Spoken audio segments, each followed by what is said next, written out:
안녕하세요. 저는 중소기업에서 일하다가 최근 직장을 그만두고 시어머니를 병간호 중인 여자입니다. 제가 시어머니 병간호를 하다가 잠깐 시간이 날 때면 이곳에 올라오는 사연들을 종종 듣곤 하는데요.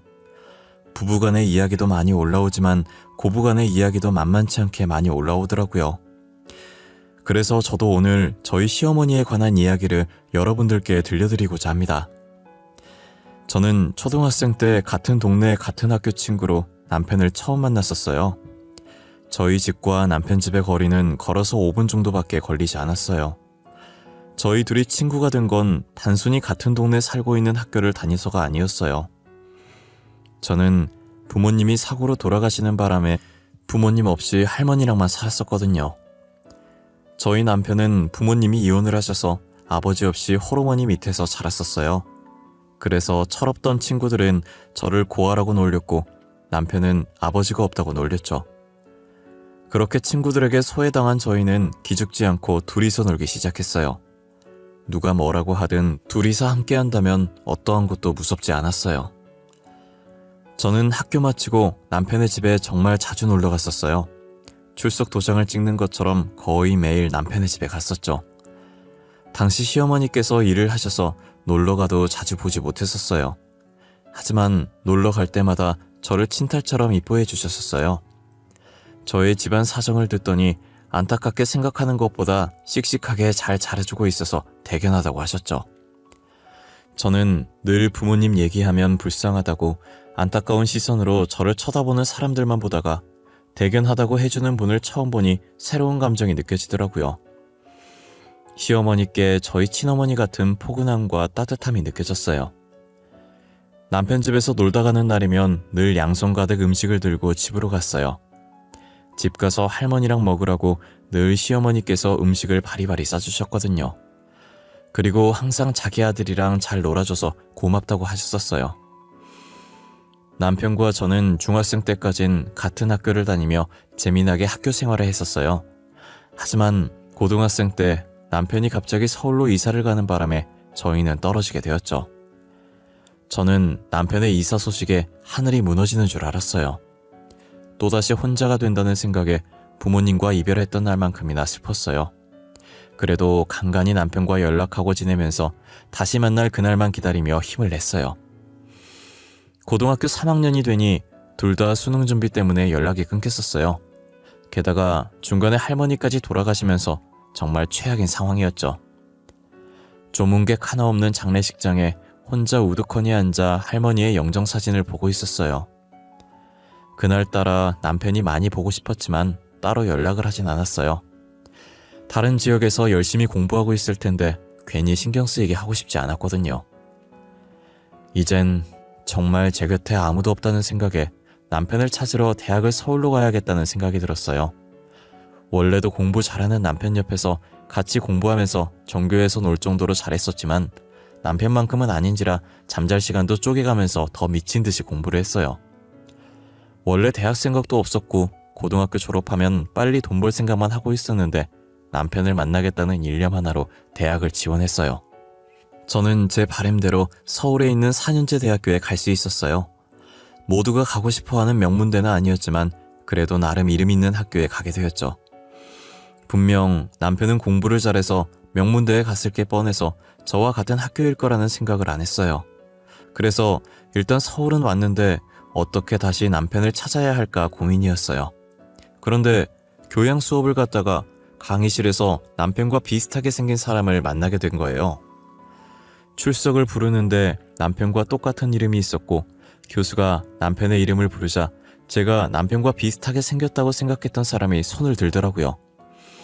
저는 남편임을 확신했고 수업을 마치자마자 혹시나 놓칠세라 짐도 못 챙기고 남편 자리로 갔어요. 갑자기 모르는 사람이 자신의 앞에 서자 남편은 당황해하면서 주변을 두리번거리더니 다시 저를 쳐다보면서 손가락으로 자신을 가리키더니 혹시 자기한테 볼 일 있냐고 하는 거예요. 혹시 저한테 볼 일 있으신 건가요? 왜 제 앞에 서 계신 거예요? 네, 저 그쪽한테 볼 일 완전 많아요. 그쪽이 진짜 신주영 맞으세요? 진짜 신주영이면 예전에 인천에 살지 않으셨어요? 예, 맞아요. 어떻게 하셨어요? 절 아세요? 야, 나야, 나, 이은정. 나 모르겠어? 왜, 띵띵초등학교, 띵띵중학교 같이 다녔잖아. 너네 집에도 놀러 다니고. 우리 딱 3년 못 봤는데 벌써 내 얼굴 잊은 거야? 네? 이윤정?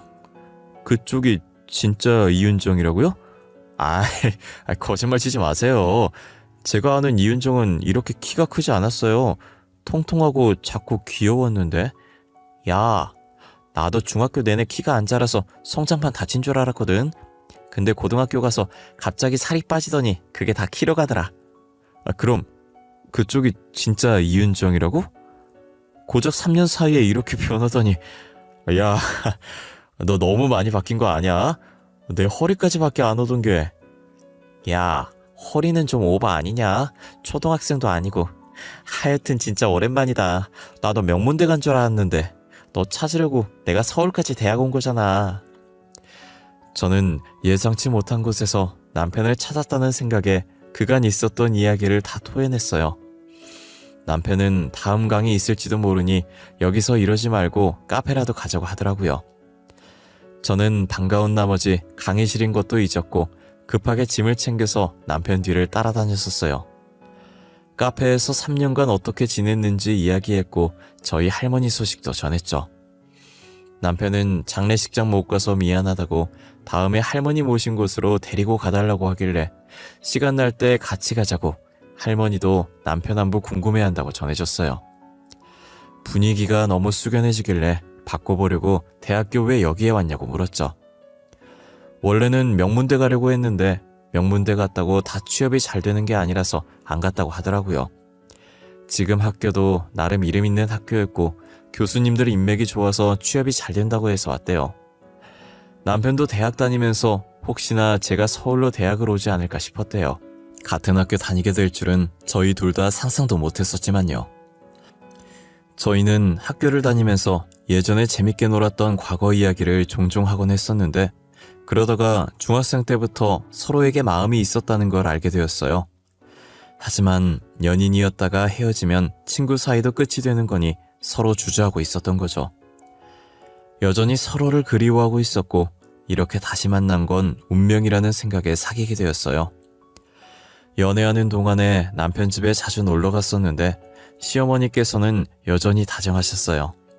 저를 보자마자 자신이 알고 있던 그 아이가 맞냐며 오랜만이라고 따뜻하게 안아주시더니 엄청 작을 때 만났던 것 같은데 언제 이렇게 커서 숙녀가 됐냐면서 놀라시더라고요. 너 윤정이 맞니? 너 진짜 이만했던 애 맞아? 어머어머, 너 언제 이렇게 컸어? 아유, 너무 오랜만이다. 애가 숙녀가 되어서 돌아왔네. 응? 살도 쫙 빠지고. 너무 이쁘다. 어머님도 여전하시네요. 저 어머님 품 너무 그리웠어요. 그때나 지금이나 어머님 품은 따뜻하네요. 잘 지내셨어요? 아유, 잘 지냈지 당연히. 에휴, 기집애 맨날 아줌마라고 하더니 어쩐 일로 어머님이래? 이제 성인 됐다고 호칭도 어른스럽게 바꿔버린 거야? 아, 어머님, 저 사실 주영이랑 만나고 있어요.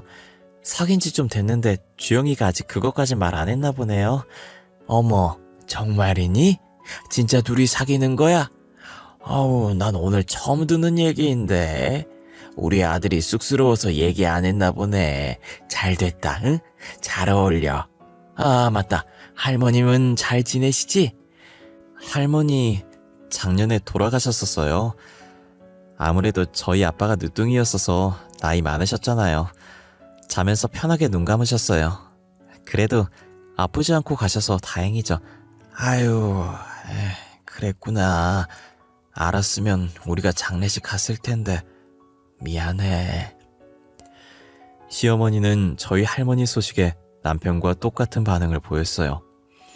저는 괜찮다고 다음에 다 같이 할머니 보러 가자고 했어요. 시어머니는 이제 정말 혼자 남은 제게 자기 집이라고 생각하고 편하게 지내라고 하셨어요. 당시 제가 기숙사 생활을 했었는데 다음 학기부터는 자신의 집에서 지내고 하시는 거예요. 저는 괜찮다고 했지만 방 하나 남아서 그러는 거라고 부담 갖지 말라고 하시더라고요. 거의 반강제적으로 얼떨결에 남편의 집에서 같이 살게 되었어요. 시어머니께서는 자신을 엄마라고 생각하라며 투정 부리고 싶으면 투정 부려도 되고 엄마가 필요한 순간이면 언제든지 주저하지 말고 자신을 찾아달라고 했어요. 남편도 그래야 어머님 마음이 편하다고 어머님 말대로 친엄마 대하듯 하라더라고요. 제 생각을 끔찍이 하는 시어머니께도 남편에게도 너무 고마웠어요. 당시 남편은 공업과였고 저는 무용과여서 교양 말곤 겹치는 수업이 아무것도 없었지만 교양이라도 같은 수업 듣고 싶어서 무조건 같이 수강 신청을 했었어요. 남편이 군대 가 있는 동안 제가 사고를 당해서 다리 수술을 하는 바람에 무용을 더 이상 할 수 없었어요. 그래도 졸업장을 따야 하기 때문에 성적에 맞게 암흑과나 전과를 냈고 뒤늦게 자격증 공부를 시작했어요. 저는 대학 졸업할 때까지 필요한 자격증들을 따서 중소기업 사무직으로 취업을 했고 남편은 제대를 하고 학교 졸업 후 교수님 추천으로 유명 건설업체의 현장직으로 취업을 했어요. 저희는 각자의 직장에서 어느 정도 적응하고 자리를 잡은 뒤에 결혼을 했어요. 시어머니는 저희가 분가를 해서 사는 걸 권유했지만 혼자 남을 시어머니가 걱정됐고 워낙 시어머니께서 제게 잘해주시니 계속 이대로 같이 살고 싶었어요. 분가하라고 해도 안 하는 며느리는 저밖에 없을 것이라면서 별종이라고 혀를 찼어요. 시어머니께서는 합가하는 동안 제게 집안일 한 번 안 시키셨어요. 친딸처럼 생각한다고 하지 않았냐면서 친딸한테 집안일 시키는 부모 봤냐고 밖에서 일하는 것도 힘들 텐데 집에서까지 일하려고 하지 말라시더라고요. 제가 조금이라도 움직이려고 하면 남편을 불러서 저를 방으로 들여보내게 했어요. 아마 시어머니께 이렇게 공주 대접받는 사람은 저밖에 없을 거예요. 제가 딸을 낳은 뒤로는 본인이 직접 집안일에 육아까지 자처해서 도맡아 하셨어요. 제게는 아무 걱정하지 말고 일하고 싶으면 다시 복직해서 일하라고 하시더라고요. 윤정아, 윤주는 내가 볼 테니까 일하고 싶으면 해도 돼. 하고 싶을 때 해야지. 늙으면 일하고 싶어 못해. 어차피 집에만 있으면 심심했었는데 이제 손녀랑 재미나게 놀아봐야겠네. 어머님, 진짜 괜찮으시겠어요? 육아가 쉬운 일이 아니잖아요. 어머님 혼자서는 힘들 거예요. 어머 얘, 나도 애 키워봤다? 응? 나 육아는 너보다 선배야. 주영이도 나 혼자서 키웠는데 윤주 하나 못 키우겠어? 내 걱정할 거면 접어라.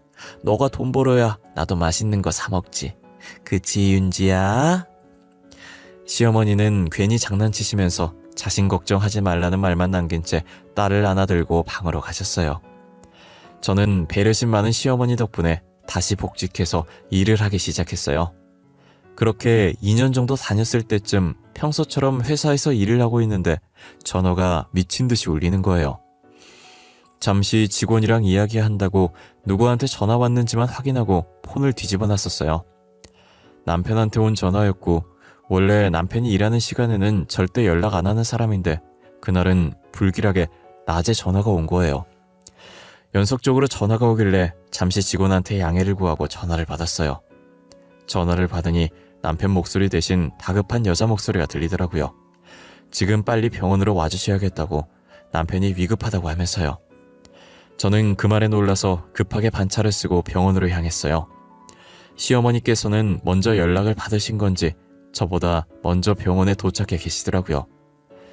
도대체 무슨 일이냐고 물었더니 시어머니는 차분한 목소리로 남편이 사고 나서 실려왔다더라고요. 공사 현장 점검차 나갔다가 예상치 못한 사고를 당했다고 하는 거예요. 저는 이미 정신이 반쯤 나가 있는 상태였고 시어머니께서 저를 잡아주고 계셨었어요. 시어머니는 제가 이렇게 정신 나갈 걸 예상하고 자신이라도 정신 붙잡고 있어야 한다고 생각했는지 전혀 아무런 내색 없이 제 옆을 지켜주셨어요. 결국 남편은 끝끝내 눈을 뜨지 못했고 저희 곁을 떠났어요. 제가 남편과 같이 가고 싶어 할 때마다 시어머니께서 저를 붙잡아 주셨고 혹여나 허튼 생각이라도 할까 제 옆에 붙어서 좋은 말만 해주셨어요. 저는 시어머니의 노력으로 다시 일어날 수 있었고 예전처럼 지낼 수 있게 되었어요. 열심히 일도 하고 남편 몫까지 시어머니께 효도했었죠. 남편은 없지만 여전히 시어머니와 딸과 함께 살았죠. 시어머니는 제게도 딸에게도 정말 다정한 시어머니와 할머니가 되어주셨어요. 명줄 짧은 아들 맡겨서 괜히 앞길 창창한 저를 과부로 만들었다고 딸에게는 아빠 없는 아이로 키우게 해서 늘 미안해하셨어요. 아무래도 남편이 어릴 때 아빠 없다고 놀림을 많이 당했던지라 더 그런 것 같았어요. 시어머니는 딸은 자신이 키울 테니 저보고 새 출발하라고 한 적이 있었어요. 저는 절대 그럴 수 없다고 어떻게 그런 말씀을 하시냐고 학을 뗐어요. 저 또한 부모 없는 고아라고 놀림을 당했던지라 절대 딸 혼자 둘 수 없었어요. 부모가 한 명이라도 있는 것도 2명 다 없는 건 정말 천지 차이거든요. 그리고 애초에 제 인생의 남자는 남편뿐이라 생각해서 다른 남자를 만나 결혼할 생각도 없었어요. 저는 딸에게 아빠 같은 엄마가 되어주었고 시어머니는 엄마 같은 할머니가 되어줬어요. 저희는 별탈 없이 세 식구가 화목하게 잘 살고 있었어요. 하지만 저희의 화목한 관계도 몇 년이 가질 않더라고요. 무엇 때문인지 시어머니의 성격이 점점 변해가셨었거든요. 저희 딸이 6살이 되었을 때쯤 생전 저한테 하지 않던 시집살이를 갑자기 시키기 시작하더라고요. 집에 들어오자마자 밥 차려달라고 짜증을 부리시는 건 기본이고 한쪽엔 빨래들이 쌓여있고 주방엔 설거지거리들이 잔뜩 쌓여있더라고요. 저는 한숨을 쉬면서 대충 겉옷만 벗어놓은 뒤 빠르게 시어머니 밥을 차려드리고 빨래와 설거지를 했어요. 시어머니는 국을 한 입 하시더니 그대로 국그릇을 바닥에 집어던지시는 거예요.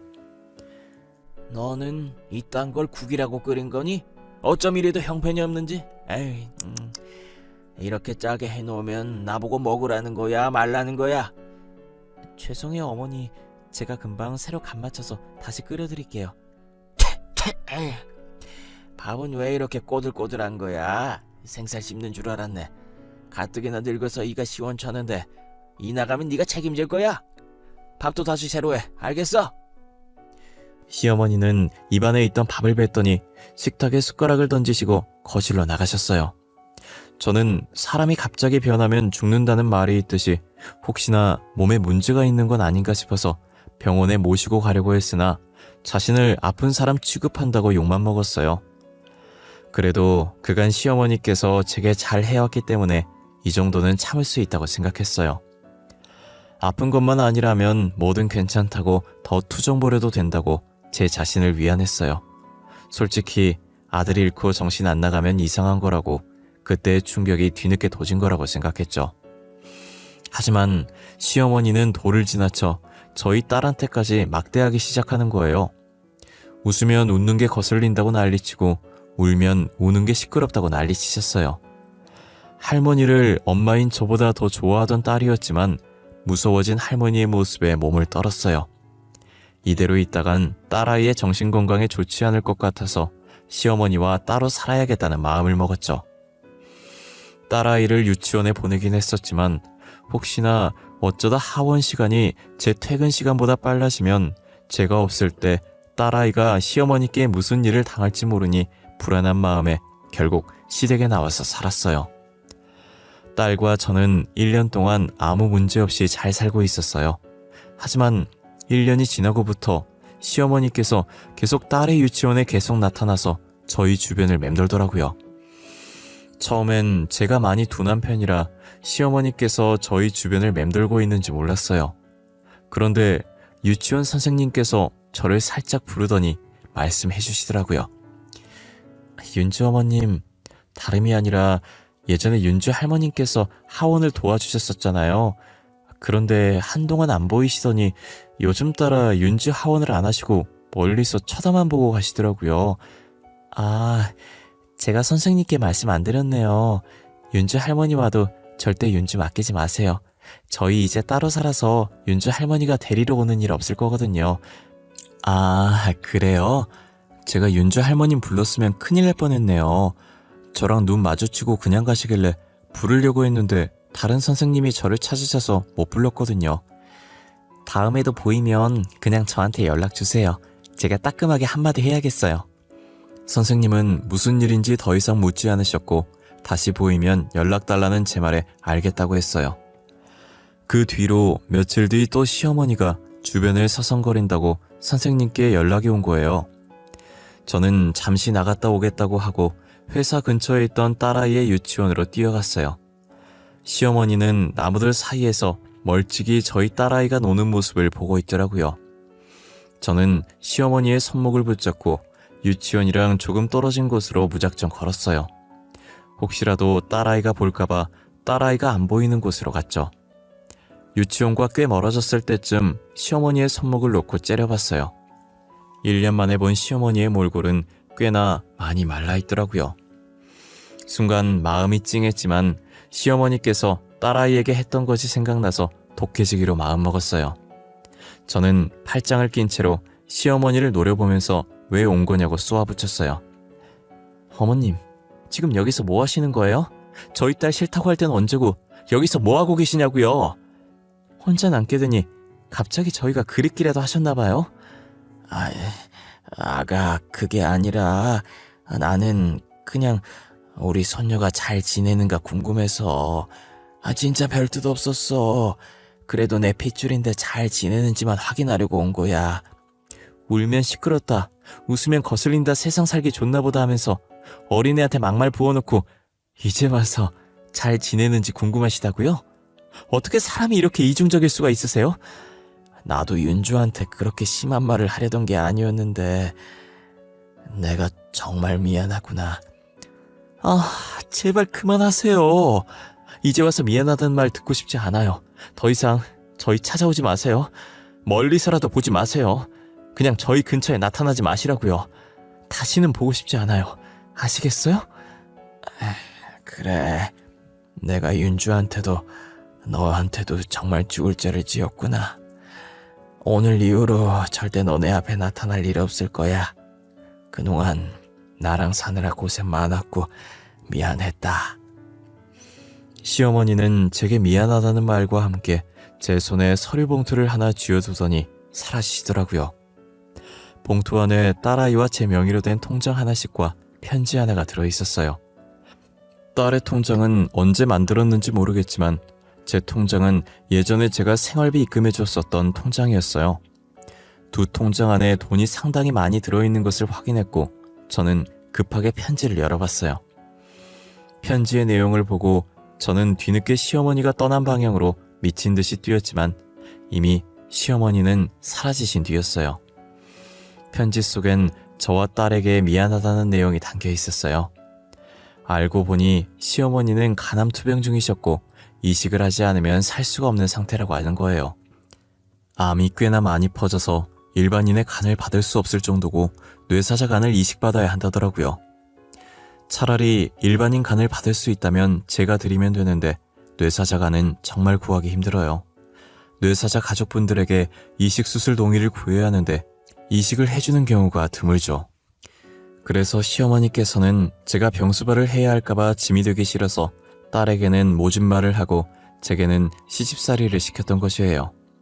아직도 기증자는 나타나지 않고 암은 계속 퍼지고 있고 죽을 날이 얼마 남지 않았다고 생각해서 죽기 전에 저희를 멀리서라도 많이 봐두고 싶어서 찾아온 것이었어요. 저희 딸 통장에 있던 돈은 딸 결혼할 때 쓰라고 넣어놓은 돈이었고 제 통장에 있던 돈은 제가 그동안 생활비 준 거 모았던 거더라고요. 유치원 선생님과 눈이 마주쳤을 때 언젠간 제 귀에 들어갈 것이라 생각했고 마주치면 주려고 매일 들고 다니셨던 거예요. 그 사실을 알고 눈물 범벅이 된 얼굴로 시어머니 집을 찾아갔어요. 그런데 이미 시어머니께서 이사를 가고 없는 건지 집안에 아무것도 없이 텅 빈 곳이 되었더라고요. 저는 며칠 동안 어떻게든 수소문해서 시어머니께서 지내고 있다는 병원을 찾아갔어요. 병실 문을 열어보니 시어머니께서 제일 끝 침대에서 누워 초점 없는 눈으로 창밖만 멍하니 보고 계시더라고요.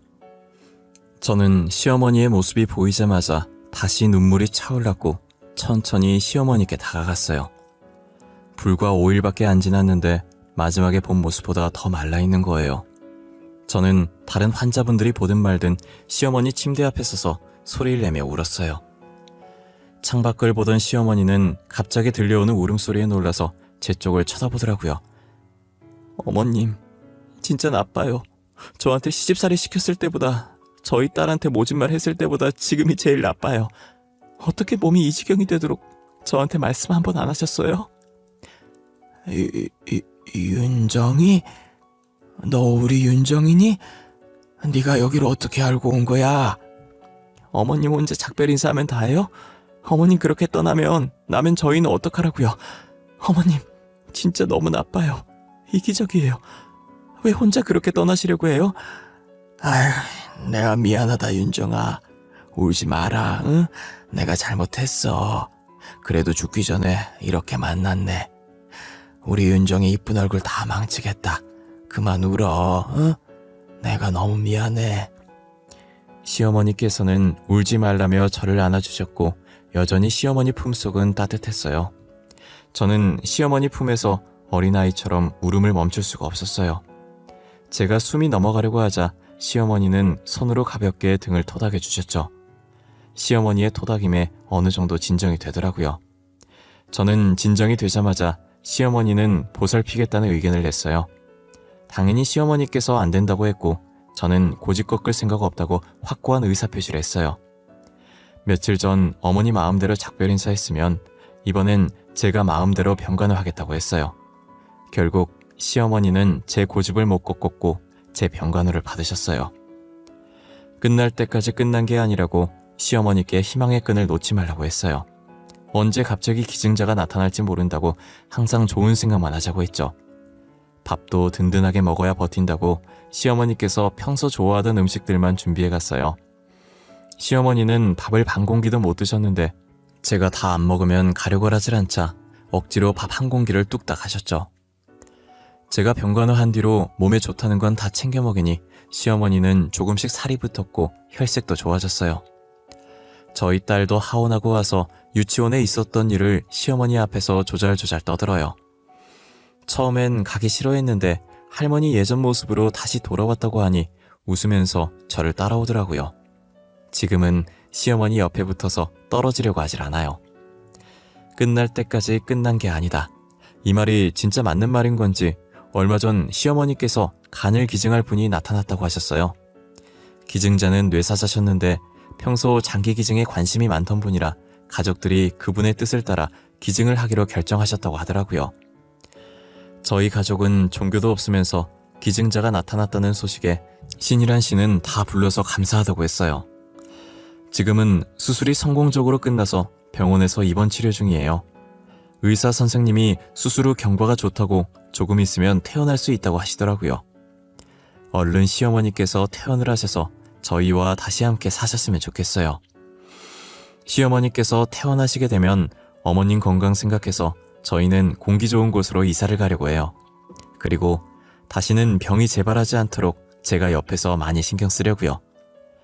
시어머니께서는 그럴 필요 없다고 하셨지만 저는 시어머니와 함께 오래도록 살 생각이라 아무리 반대하셔도 공기 좋은 곳으로 이사를 갈 거예요. 제가 벌써 다 알아보고 미리 받은 집도 있거든요. 시어머니께서 살아계시는 동안에 시어머니를 위해서 살려고요. 아무것도 모른 채 시어머니를 떠나보낼 뻔했는데 만약 진짜 그랬으면 엄청 후회했을 거예요. 이렇게 제 옆에 살아계신 걸 감사하고 이 시간들을 소중하게 생각하며 살아가려고요. 제 이야기는 여기까지입니다. 여러분들도 부모님께서 살아계실 때 사랑한다는 말 한 번이라도 더 해주시길 바래요. 떠나고 나서 후회해봤자 아무 소용이 없잖아요. 지금까지 제 이야기 들어주신 모든 분들께 감사하고 늘 건강하시길 바랄게요.